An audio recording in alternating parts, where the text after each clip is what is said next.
Hello friends, welcome back to our YouTube channel. UP RVNL और UP PCL AE के लिए ये mock test है। डिस्क्रिप्शन में पीडीएफ की लिंक है, पहले जाकर उस मॉक टेस्ट को अटेम्प्ट करिए, अपने ऑप्शंस लिखिए, इसके बाद वीडियो का सोल्यूशन देखिए। इसके अलावा हिंदी में अगर बात करें, आपको अगर हिंदी में जाकर प्लेलिस्ट पे जाइए, वहाँ पे हमने एक प्लेलिस्ट बनाई है जिसका नाम रखा है general Hindi for any PSC AE exam. उसमें जाके 3 वीडियो को कंप्लीट करिए। इसके अलावा 2 वीडियो और आएंगे जिसमें सारी चीज़ें कवर हो जाएंगी। एक क्वेश्चन ओरिएंटेड रहेगा और एक कॉन्सेप्चुअली डाटा से ओरिएंटेड रहेगा। आइए इस मॉक टेस्ट को देखते हैं। पहला क्वेश्चन है, PAN is a n digit unique alpha numeric number issued by the income tax department where n is. कितने डिजिट होते हैं पैन नंबर में? परमानेंट अकाउंट नंबर इसका फुल फॉर्म होता है। नंबर ऑफ डिजिट्स होते हैं 10। अगला क्वेश्चन है, minimum support price for crops is determined by SEBI, ICAR या commission for agriculture cost and prices. तो ये commission for agriculture cost and prices. Question सब सिंपल आते हैं, बस आपको ये डायमेंशन पता होनी चाहिए कि कौन कौन सी चीज़ें कम से कम हमें उस क्षेत्र की पता हों। यहाँ पर हमने इकोनॉमी और पॉलिटी पर ज़्यादा जोर दिया है। नेक्स्ट वीडियो में हम हिस्ट्री और बायो के अतिरिक्त करंट अफेयर्स जैसे टॉपिक्स को भी ध्यान में रखेंगे। अगला क्वेश्चन है, द स्लोगन गरीबी हटाओ was given during which 5 year plan. 2 5 year plan वो पूछ चुके हैं। पहला वाला 51 से 56 और दूसरा किस मॉडल पे आधारित था? महाल नोबिस मॉडल पे आधारित था, हम बता चुके हैं। तीसरा जो पंचवर्षीय योजना है वो गदगिल योजना से संबंधित है और चौथी में अशोक रुद्र मेनन मॉडल पे आधारित है। इसके अलावा गरीबी हटाओ स्लोगन भी इसी चौथी पंचवर्षीय योजना में दिया गया था, तो करेक्ट ऑप्शन डी पार्ट होगा। अगला क्वेश्चन है, in May 2019 NSSO merged with central statistical office to form the national statistical office. Here NSSO stands for. NSSO का मतलब है नेशनल सैंपल सर्वे ऑफिस। इसको मर्ज कर दिया गया है सीएसओ के साथ। अब सीएसओ की जगह उसका नाम एनएसओ हो गया। फिर चाहे एनएसएसओ का नाम कह दो, एनएसओ हो गया, या सीएसओ का कह दो। सीएसओ का काम नेशनल इनकम से कैलकुलेट करने से था, तो करेक्ट ऑप्शन यहाँ पे ए पार्ट होगा। इसके बाद अगला क्वेश्चन है, the best indicator of economic development of any country is. इसमें कभी कभी गलतियां कर जाते लड़के, ये काफ़ी फेमस क्वेश्चन है। इट्स पर कैपिटा इनकम लगा जाते हैं। Best indicator of economic development is it's GDP. तो करेक्ट ऑप्शन ए पार्ट होगा, ये गलती मत करिएगा।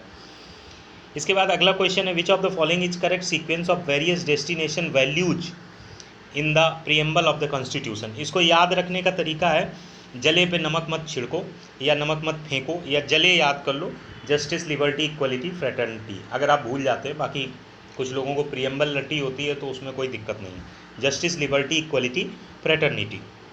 इसके बाद अगला क्वेश्चन है, which of the following is incorrect among the given statements. ये क्वेश्चन 1 नहीं है, ये क्वेश्चन है 4। ध्यान से समझिएगा। Union council of minister are collectively responsible to Lok Sabha. Union council of minister जो होते हैं वो कलेक्टिवली रिस्पॉन्सिबल किसके प्रति होते हैं? President, prime minister, Lok Sabha, Rajya Sabha. एक क्वेश्चन ये था जिसको उठा के मैंने एक स्टेटमेंट में डाल दिया। ये लोकसभा के प्रति उत्तरदायी होते हैं। कभी कभी क्या है, आपको लगता है कि काउंसिल ऑफ मिनिस्टर है, इसका हेड तो प्राइम मिनिस्टर होता, तो ये प्राइम मिनिस्टर के प्रति उत्तरदायी होंगे। जी नहीं, नेता होना अलग बात है और उत्तरदायी होना अलग बात है। तो लोकसभा के प्रति उत्तरदायी होंगे। First Lok Sabha was constituted on 13 April 1952। This was also a question की फर्स्ट लोकसभा कब कंस्टिट्यूट हुई। फर्स्ट लोकसभा स्पीकर कौन थे? जीवी मावलंकर। ये तीनों सही है, चौथा गलत है।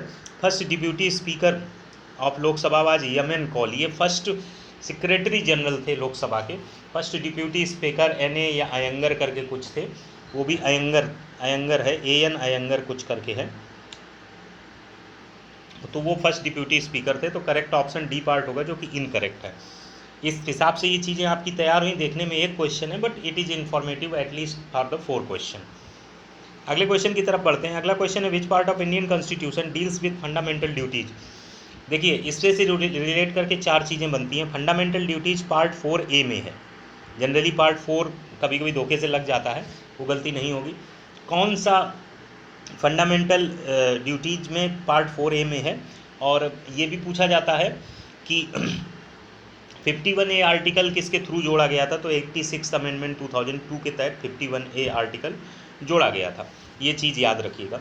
Which of the following articles follows a citizen to move freely throughout the territory of India. अगला क्वेश्चन है, which of the following articles allows a citizen to move freely throughout the territory of India. Article 19 बोला जाता है कि article 19 हमारी freedom से related है, speech, expression, freedom of speech और एक्सप्रेशन। ये 19 फर्स्ट के एक ही बात है। अगर कहा जाए फ्रीडम, हम कहीं भी पीसफुली एक जगह इकट्ठे हो सकते हैं बिना आर्म्स के, आर्म्स का मतलब कोई हथियार नहीं है, तो 19(1) का बी है। और इसके अलावा अगर हम पूरी कंट्री में कहीं घूम सकते हैं फ्रीली तो वो 19(1) का डी है। 19(1) का सी क्या है ये रिमेंबर नहीं है, अगर आपको लगे तो आप कमेंट बॉक्स में ज़रूर बताइए। तो यहाँ पे freely through out territory of India आप घूम सकते हैं, ये 19(1) का डी है। और सेटल होना, कहीं पे भी सेटल हो सकते हैं, वो 19(1) के ई में है।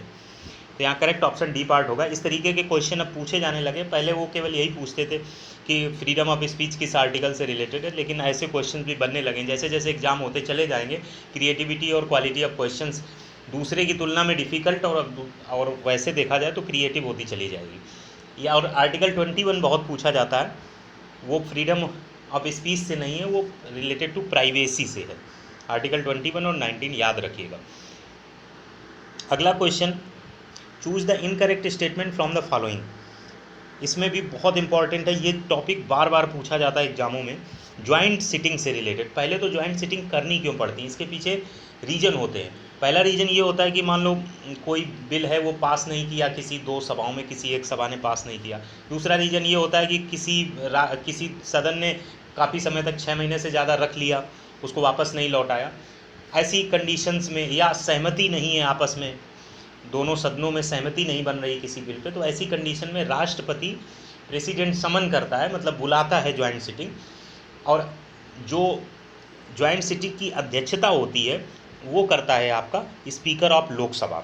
एक इम्पॉर्टेंट चीज़ ये है, provision for joint sitting is not applicable for money bills and constitution amendment bills.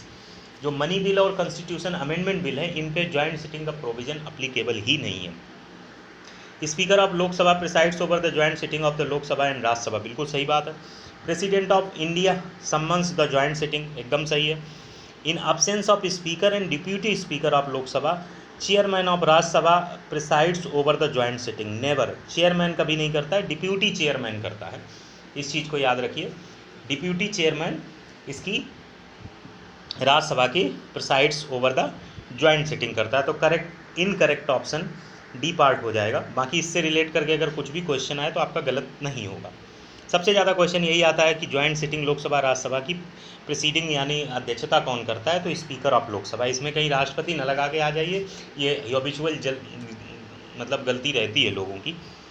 चलिए अगला क्वेश्चन देखते हैं। Arrange the following movements in correct order of their happenings. Champaran Satyagraha 1917 में हुआ था, खेड़ा सत्याग्रह 1918 में हुआ था, नॉन कोऑपरेशन मूवमेंट 1920 में हुआ था। तो करेक्ट ऑप्शन बी पार्ट हो जाएगा, चंपारण, खेड़ा और नॉन कोऑपरेशन मूवमेंट। अगला क्वेश्चन है, who is the author of the book Hind Swaraj. इसमें भी गलती हो जाती है, स्वराज से संबंधित नारे वगैरह बातें करना ये सब बीजी तिलक का काम था, लेकिन जो हिंद स्वराज पुस्तक है वो महात्मा गांधी ने लिखी थी। तो करेक्ट ऑप्शन बी पार्ट होगा। Who started the Ryotwari system. Lord Cornwallis, lord Curzon, Thomas Munro, lord Mountbatten. Thomas Munro ने रैयतवाड़ी सिस्टम को शुरू किया था। लॉर्ड कर्जन बंगाल विभाजन के समय वायसराय थे, और लॉर्ड माउंटबेटन अंतिम वायसराय थे जिन्होंने भारत पाकिस्तान का बंटवारा करने वगैरह में अपनी भूमिका निभाई थी। गवर्नमेंट ऑफ इंडिया एक्ट 1858 के तहत गवर्नर जनरल टाइटल को रिप्लेस कर दिया गया था वाइसराय से। तो ये चीज़ें पूछी जाती हैं, इम्पॉर्टेंट हैं। तो यहाँ पे correct option Thomas Munro, C part होगा। पेपर कठिन नहीं आता है, बस चीज़ें सरल होती हैं, उन पे अगर कॉन्फिडेंशियल आपकी अप्रोच रहती है तो पेपर ज़्यादा अच्छा होता है, और अगर आप अंदाज़ा लगा के लगाते हैं तो चीज़ें गलत होने की संभावना प्रबल हो जाती है। अगला क्वेश्चन है, where did Vasco da Gama landed in India. Calicut, Travancore, Chennai या फिर मछलीपट्टनम। तो वास्को डी गामा जो आया था 1498 में आया था, कहाँ पे आया था, केरल के कोझिकोड, कालीकट जगह पे, कोझिकोड ज़िले में, जो कि केरल में है। तो करेक्ट ऑप्शन ए पार्ट होगा। अगला क्वेश्चन है, the silver coin introduced by Sher Shah Suri was called. क्या कहते थे इसको, रुपया कहते थे। और दीनार किसने चलाया था, ये आप कमेंट बॉक्स में बताइएगा। तो ये क्वेश्चन आपके सामने थे, दिखने में आपको सब सिंपल लगे होंगे, बट इसी तरीके का पेपर आता है, बस वहाँ पे आपकी एक्यूरेसी लेवल सही होना चाहिए। मिलते हैं नेक्स्ट वीडियो में कुछ और क्वेश्चंस के साथ। बाकी हिंदी प्लेलिस्ट में जाकर आप वो 3 वीडियो जरूर देख लीजिए, न केवल आपका कॉन्फिडेंस बढ़ेगा बल्कि आपको पता चलेगा कि चीज़ों को किस तरीके से तैयार किया जाए कम से कम समय में और मैक्सिमम आउटपुट मिले। Thanks for watching the video.